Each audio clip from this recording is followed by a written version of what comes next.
ये जो आप सामने देख रहे हो ये है एक प्लास्टिक पॉल्यूशन का फ़ोटो। यहाँ पर काफ़ी सारा प्लास्टिक फेंका हुआ है और सामने बीच है, मरीन इकोसिस्टम है।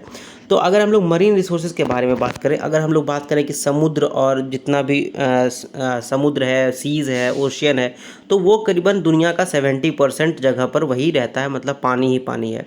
उसमें करीबन 15 लाख स्पीसीज़, 15 लाख अलग अलग तरीके का जानवर, उसमें जानवर या फिर पेड़ पौधे उसमें रहते हैं, जो कि हम लोगों को पता है। और भी बहुत सारे होंगे, ठीक है, और भी बहुत सारे होंगे, वो हम लोग नहीं जानते हैं कितना सारा है, पता नहीं। तो अब उसमें से तो 1.5 मिलियन जो स्पीसीज़ है, जो 15 लाख है, उसमें से करीबन 2.5 लाख जो है वो वर्ल्ड का ओशियन में ही रहता है, वर्ल्ड का जो समुद्र है उसमें ही रहता है। तो अब इतने आदमी, इतना जो मछलियां हैं, इनको रहने के लिए एक अच्छा सा एक सिस्टम होना चाहिए जिसमें कि कोई ज़्यादा नुकसान किसी को ना हो, ताकि वो भी आराम से रह सके और हम लोग जो मछली मारते हैं वो हम लोग मारते रहें, मारते रहें, मारते रहें और हम लोग खाते रहें। ठीक है, तो इसके लिए क्या चाहिए? तो इसके लिए दो चीज़ का होना बहुत ज़रूरी है। पहला, जिसका नाम है फाइटोप्लैंक्टन, जिसको हम लोग प्राइमरी प्रोड्यूसर बोलते हैं। जैसे हम लोग के यहाँ पर पेड़ पौधा खाते हैं, तो वैसे ही मछलियाँ के लिए ये प्राइमरी प्रोड्यूसर होता है, जो उसको फोटोप्लैंक्टन को खाती है। और दूसरा जू प्लैंक्टन। जू प्लैंक्टन जो है प्राइमरी कंज्यूमर है, मतलब वो पहले खाता है और फिर इसको मछलियाँ खाती है और मछलियाँ फिर जिंदा रहता है। तो इसलिए फाइटोप्लैंक्टन और जू प्लैंक्टन, इन दोनों का होना बहुत ज़रूरी है, तभी हम लोग का जो इकोसिस्टम है मरीन वाला, जो पानी में जो इकोसिस्टम फ्लरिश करता है, वो रह पाएगा। अब अगर हम लोग बात करें प्लास्टिक पॉल्यूशन का, कि प्लास्टिक पॉल्यूशन कितना ज़्यादा खतरनाक हो गया है, तो प्लास्टिक पॉल्यूशन कितना गया हुआ है समुद्र में, ये तो हम लोगों को फिलहाल नहीं पता, इसके बारे में कोई स्टडी नहीं हुआ है। लेकिन हम लोग अपनी नंगी आंखों से भी देख सकते हैं कि जब हम लोग बीच पर जाते हैं तो हम लोग नॉर्मली देख सकते हैं कितना वहाँ पर प्लास्टिक फेंका रहता है। ठीक है, कितना सारा वहाँ पर प्लास्टिक का बॉटल वगैरह, प्लास्टिक बैग फेंका रहता है, जिसको हम लोग पॉलीथीन बोलते हैं, वो सब फेंका रहता है। तो प्लास्टिक वेस्ट मेनली कैसे होता है? तो ये हम लोग फेंका फेंकी करते हैं बीच पे, जो वो उससे होता ही है। और दूसरा नंबर है कि जो मछली मारने के लिए मछुआरे जाते हैं वहाँ पर समुद्र के बीच में, तो उसका जो नेट रहता है वो भी प्लास्टिक का रहता है। तो वहाँ पर जो है वो बहुत सारा माइक्रो प्लास्टिक वहाँ पर गिर जाता है और वो जा कर के फिर समुद्र में समा जाता है। तो अब इसका इम्पैक्ट क्या होता है, क्यों माइक्रो प्लास्टिक खतरनाक है? तो सबसे पहला एक होता है अंटार्कटिक क्रील। तो अंटार्कटिक क्रील क्या होता है? बहुत ज़्यादा छोटा जानवर होता है, बहुत ज़्यादा छोटा जानवर होता है। उसको शार्क वगैरह या फिर बहुत बड़े बड़े जो जानवर होते हैं, जो फिश होते हैं, वो उसको खाते हैं। और अलग अलग जू प्लैंक्टन होता है। अब अलग अलग जू प्लैंक्टन और अंटार्कटिक क्रील जो है वो बहुत छोटा रहता है, बहुत छोटा। अब प्लास्टिक जो है वो प्लास्टिक कट कट के टूट टूट के बन गया प्लास्टिक बीड्स। ठीक है, वो भी बहुत छोटा हो गया। तो प्लास्टिक बीड्स और अंटार्कटिक क्रील और जू प्लैंक्टन सब एक साइज का ही होता है ऑलमोस्ट। ठीक है, सब एक साइज का होता है। तो मछलियाँ क्या करती है?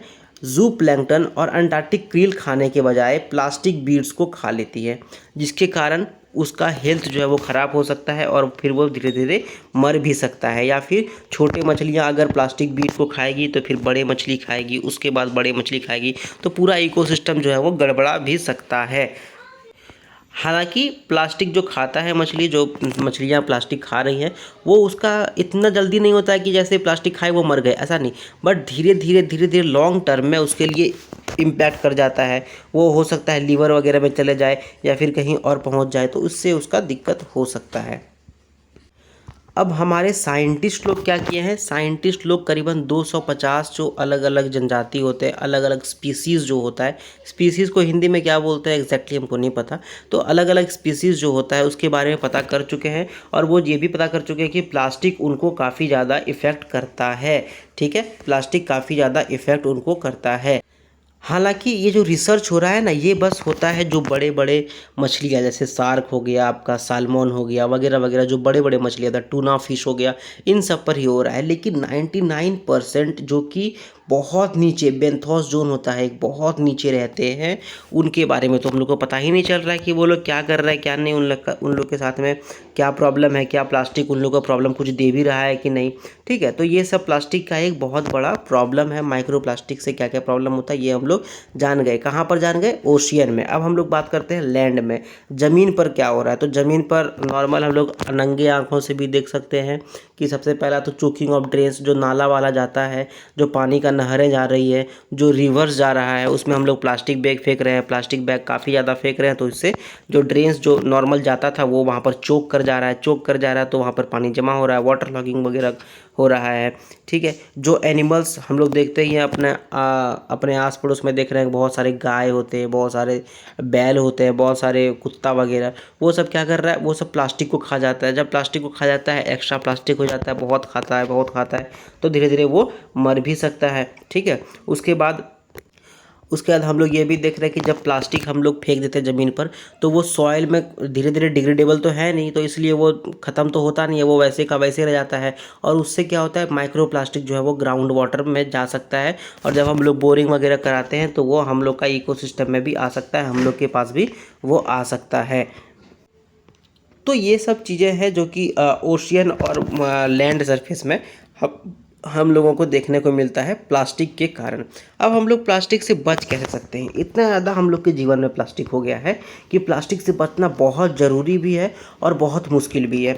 तो कैसे हम लोग बच सकते हैं? सबसे पहला और मैक्सिमम इम्पॉर्टेंट काम कि हम लोग जितना ज़्यादा से ज़्यादा कम हो सके उतना ज़्यादा से ज़्यादा कम प्लास्टिक का यूज़ करें। कैसे? सबसे पहले जब हम लोग मार्केट जाएंगे तो प्लास्टिक बैग नहीं लेंगे, हम लोग क्या करेंगे, अपने घर से थैला लेकर के जाएंगे, जूट का बैग लेकर के जाएंगे, क्लोथ का बैग लेकर के जाएंगे। जहाँ से जितना ज़्यादा से ज़्यादा हो सके हम लोग जो पैक्ड आपका प्लास्टिक वाला जो पैक्ड खाना आता है वो नहीं खाएंगे, घर का बना हुआ खाना खाएंगे, स्टील के कंटेनर में खाएंगे। जितना ज़्यादा हो सके उतना हम लोग प्लास्टिक को रिप्लेस कर देंगे। वाटर बॉटल जो प्लास्टिक का आता है उसको रिप्लेस करके हम लोग स्टील का बॉटल यूज़ करेंगे, और वगैरह वगैरह। मतलब जहाँ से भी हो सके प्लास्टिक को बस कम करते जाओ, कम करते जाओ, कम करते जाओ, और एक दिन आएगा कि प्लास्टिक का प्रॉब्लम जो है वो सॉल्व हो सकेगा। ठीक है, तो इसी उम्मीद के साथ कि एक दिन प्लास्टिक का जो प्रॉब्लम है वो सॉल्व हो सके, और उस प्लास्टिक का प्रॉब्लम को सॉल्व करने में ये वीडियो भी काफ़ी हेल्पफुल हो, क्योंकि आप लोग को ये इन्फॉर्मेशन दे। और इसी उम्मीद के साथ इस वीडियो को एंड करते हैं। अगर ये वीडियो आपको अच्छा लगा तो आप इसको लाइक करो, दोस्तों के साथ शेयर करो, कुछ भी पूछना है बताना है तो कमेंट करो, चैनल को सब्सक्राइब करो। Thank you very much.